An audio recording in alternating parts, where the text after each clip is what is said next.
A Bel vai rir de mim, mozinho. Por quê? Olha lá. E não, nossa, vou pensar que é americana dele. As neguinhas aqui andam assim, né? Os americanos.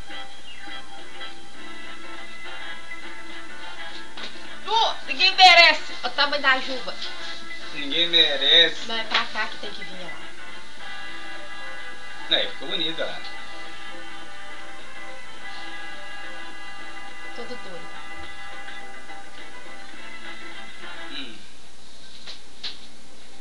Cheirosa?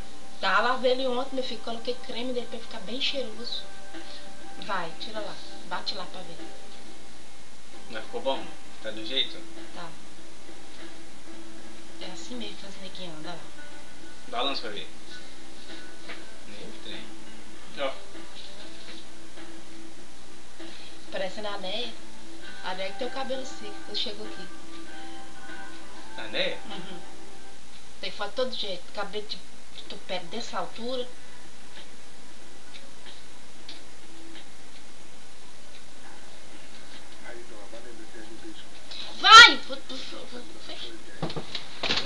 Vai! Ai, ai, peraí, deixa eu fazer arrumar lá.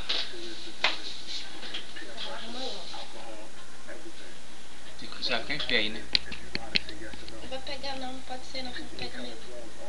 Pega minha roupa de dormir. Mas o que tem? Não, vou pegar minha roupa de dormir. Peraí, deixa eu tirar, deixa eu coisar ali. Aí tinha que ser assim, tirar assim. Que jeito? Aí. Tira o óculos, ver se sem óculos não fica.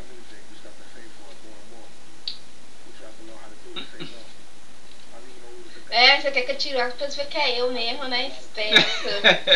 Você é muito esperto, que com o óculos... Pera aí, tá arrupiado. Que com o óculos não dá pra ver que é eu não, mozinho. Fica bonito e sem óculos fica feio. Você não é brinquedo não. Ah, tá muito arrupiado. Ah, e o óculos não quer ficar lá em cima? Não, mas se o óculos lá em cima, o cabelo não fica do jeito que africano. Ai, ninguém merece. Não fica do jeito de africano, fica igual africana. Negrinha africana.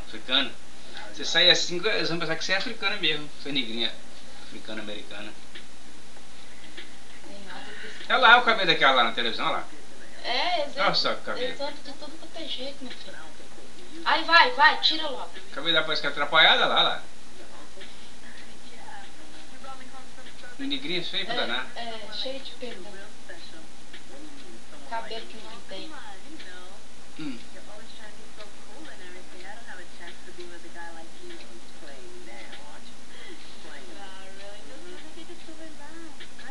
Vai, tira lá. Tira um assim e sai, outro sai.